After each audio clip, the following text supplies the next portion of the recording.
Stop buying black watercolor unless you're liking your end results, in which case, keep doing you. For me, it took a long time, trial and error, and learning from other artists that I admired to finally understand why my paintings were looking flat, heavy, and lifeless. I learned to paint with acrylics and oils, which are a completely different painting medium.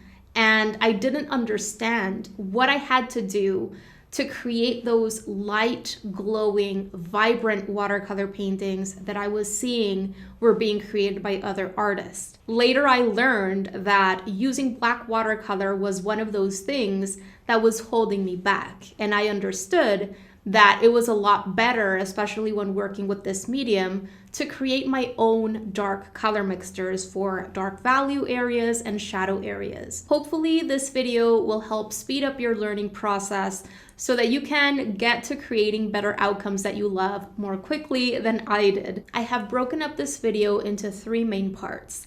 In the first one, I'm going to be explaining the 3 main reasons why it's better to avoid using ready-made blacks, at least in my opinion, and why you're going to be better off creating your own dark color mixtures. In part 2, I'm going to be explaining the 3 main ways that you can create dark color mixtures, or grays, or dark neutrals. And finally, in part 3, I'm going to be providing my main tips that I always have in mind when I am choosing my colors and also planning the color mixtures that I'm going to be using for a new piece. Because I can provide a ton of different ways to make grays and darks, but at the end of the day, you're going to have to pick which colors to use for a new painting, and hopefully those tips will help you out. All right, with all that said, let's jump in. To begin, I'm gonna go ahead and swatch out a few ready-made blacks for you from different brands. In this part of the video, I'm also going to be explaining more about why it's probably gonna be a better idea for you to create your own deep dark color mixtures for those dark areas and shadow areas in your paintings, as opposed to reaching for a ready-made black. At the end of this video, we're gonna be comparing these dry ready-made black swatches with other dry swatches for actual color mixtures that we're gonna be creating so that we can compare them side by side. This first black that I'm gonna be swatching out for you is Ivory Black from the brand Louvre. I'm gonna remove all of that paint from my paintbrush bristles and I'm gonna swatch out the next black for you, which is going to be also Ivory Black, but this is going to be from the brand Schminke. And this last black that I'm going to be swatching out for you is Lamp Black from Winsor & Newton. And finally, on this sheet, I also want to swatch out some Payne's Gray for you. I wanted to swatch this one out because this is a ready-made gray, and I do have this color in my current watercolor palette. What's cool about this color is that it has quite a bit of blue in it. So you're gonna notice that it looks a lot more interesting. It has a lot more depth to it, more vibrancy than the blacks above it. And there are other grays that you're gonna be able to find out there from different brands that do have a specific color temperature to them, and they are interesting to look at, and they are vibrant. So do make sure to explore those. Payne's Gray is a mixture of black and blue. So it results in a blue biased or cool biased gray. And I often use it to darken other colors or for shadow areas. This is Payne's Gray from Winsor & Newton's professional watercolor line. I have used other Payne's Gray that are not as blue as this one, so that's just something to have in mind.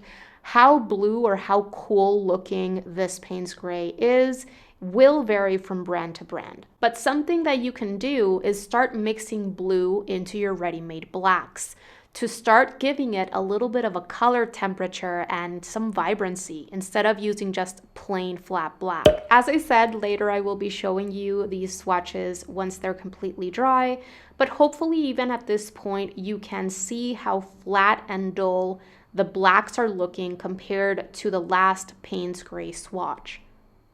There are three main reasons why I personally avoid using ready-made blacks. The first one is that they tend to look very flat and dull, and this really takes away from the vibrancy and luminosity of other colors that you're using in your piece, which can definitely be an issue, especially when painting with watercolor, because this medium really shines when there is interesting use of color taking place, when there is a vibrancy to that color. Another thing that is very particular to this medium that separates it or makes it different from other painting mediums is the glow and the lightness that you can achieve in this kind of painting.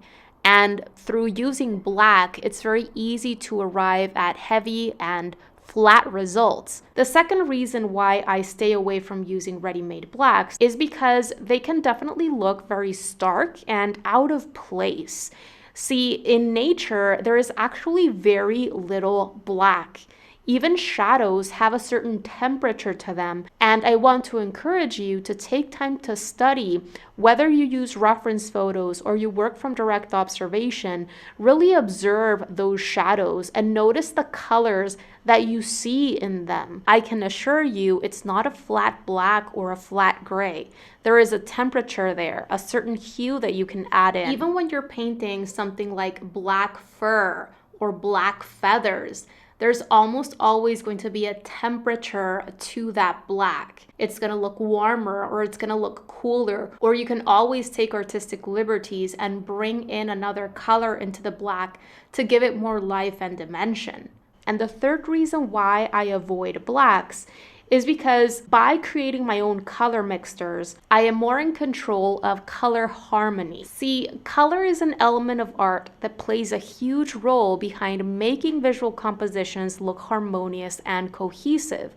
And this is a very big reason why I take time to choose the colors that I'm going to be using for any painting before jumping in. I also almost always use a limited color scheme for pieces, and I make sure to repeat colors in my color mixtures and throughout the piece. This is going to lead to color harmony, and the results are going to be a lot more cohesive at the end. So what's the solution? What can we do instead of using a ready-made black?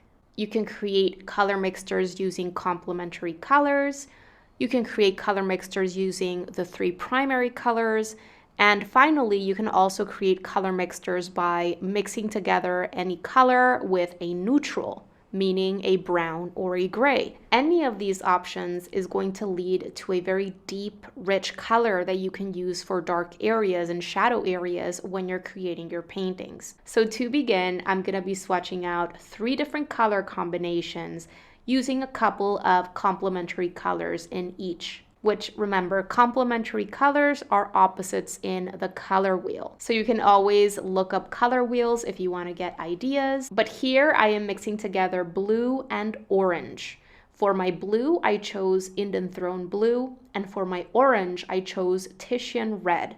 These are both paint colors from St. Petersburg White Knights. And just add in a little bit of one color or another color until that puddle looks gray on my palette. The more water is in that mixture, the lighter the gray will look. And the less water and more paint there is in the mixture, the darker the gray will look. Right now, for the purposes of this explanation, I'm just trying to arrive at something that looks gray on my palette. But I want to encourage you to play and explore with the different ratios that you can use as you're creating your color mixtures.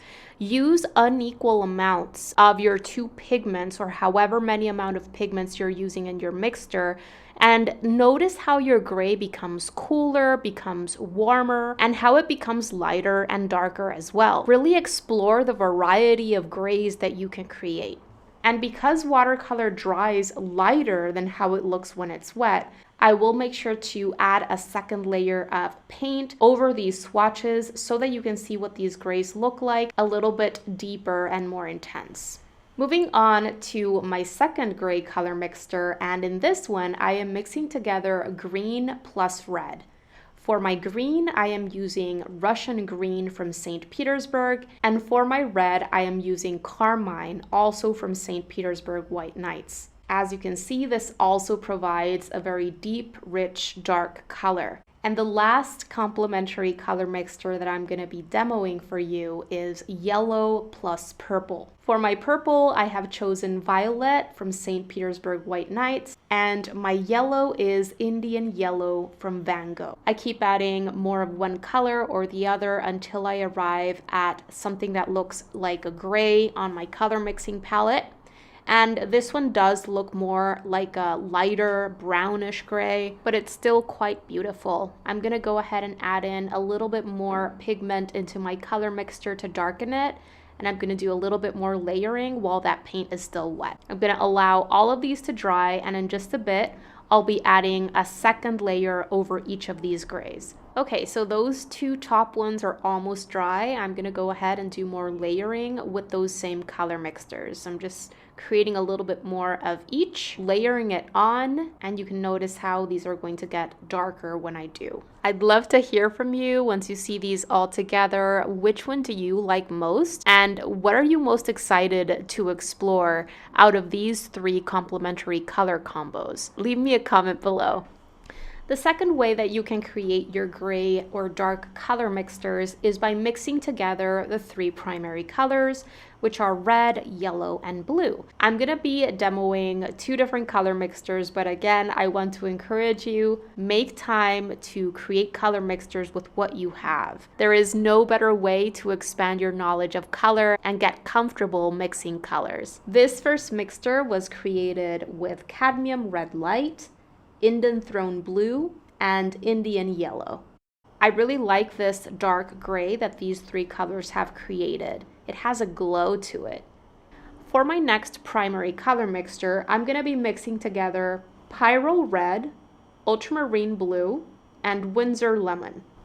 Something I will say is that the more colors you mix together, which in this case they are three, the more of a chance there is that we're going to start adding too much water into our mixture. Because every time we dip our paintbrush in our container of water and we swivel our paintbrush in those paint colors to bring out a little bit more of this color or another color into our mixtures, even if we remove that excess water drippage from our paintbrush, we will be adding in at least a bit of water at a time into our mixture. So if you're looking for a darker gray, just make sure to add enough paint into your mixture, because the more watery it is, the lighter it will look. You're going to notice how the second gray looks darker and also cooler than the first one. The first one looks more like a yellowish gray, a warmer gray. Okay, so moving on to the third way that you can create dark gray color mixtures. And this one is by mixing together any color plus a neutral. Neutrals are earth colors, so any kind of brown or beige, but they can also be ready-made blacks and grays. Here I'm going to be demoing three different blue plus brown color mixtures. By mixing together blue and brown, you're gonna get a very easy, versatile gray, and this is a mixture that lots of watercolor artists swear by. I use this mixture quite a bit myself. My favorite two colors to mix together are ultramarine blue and burnt sienna. That gives you a beautiful gray that you can make cooler easily by adding more blue than brown into your color mixture, or warmer by adding more brown than blue into your color mixture. The second blue plus brown color mixture that I'm going to be swatching out for you is cobalt blue plus raw umber. And to finish up, I'm going to be mixing together Indian throne blue and sepia. How light or how dark the color mixture ends up being is really going to be dependent on the lightness and darkness of the colors that you are mixing together. This is why some of these right off the bat, even though I am trying to use the same amount of water to paint ratios in all three color mixtures on my palette, some of these are still going to look lighter than others, because the cobalt blue, for example, is lighter than the ultramarine, and it's also lighter than the Indian throne blue. But also some browns are lighter than others. The sepia, for example, is a very dark brown. So mixed together with a dark blue, it's going to create a pretty dark gray. especially if the color mixture doesn't have too much water in it. Okay, and right here on this last sheet, I'm gonna be swatching out 3 different colors, and I'm gonna show you how I darken them and gray them down.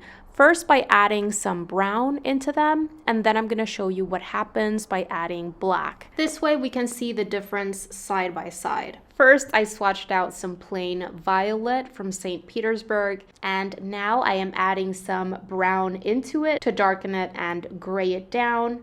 And this particular brown is raw umber. So this is what violet looks like when I darken it with raw umber or brown. And now I'm gonna add some neutral black into this violet, which is another way to darken it and gray it down. You can see how the one in the middle, the one that was darkened with the brown, looks warmer than the one that I darkened with the neutral black. And now I'm gonna do the same thing with cadmium red light. This is plain cadmium red light from St. Petersburg. And now I'm going to be adding in a brown. The brown that I choose for this one is Van Dyke brown. And this is what cadmium red light plus Van Dyke brown looks like. It's a perfectly valid and great way to darken and also gray down that red. Right next to it, I'm going to be swatching out cadmium red light mixed together with neutral black again, so that we can see the difference. I might have added a little bit too much black into this one. It looks super, super dark, but as it dries, it's probably gonna look at least a little bit redder. Okay, and finally, I'm gonna do the same thing with green. This is Russian green from St. Petersburg. So first I'm gonna swatch it out all by itself, and then I'm gonna darken it with a brown, which in this case, I'm gonna bring in a sepia, and then I'll go ahead and do the same thing with neutral black. Okay, so this is what green plus brown look like here. You can see how it's kind of a deep olivey green. And now I'm going to be darkening the green with black, and you're going to notice the difference.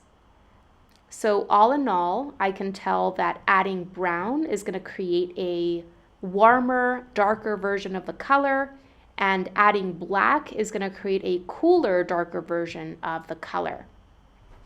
All right, so going back to the very first swatches that I created in this video for those ready-made blacks. And we're gonna see them side by side with some of these other mixtures that I've created today.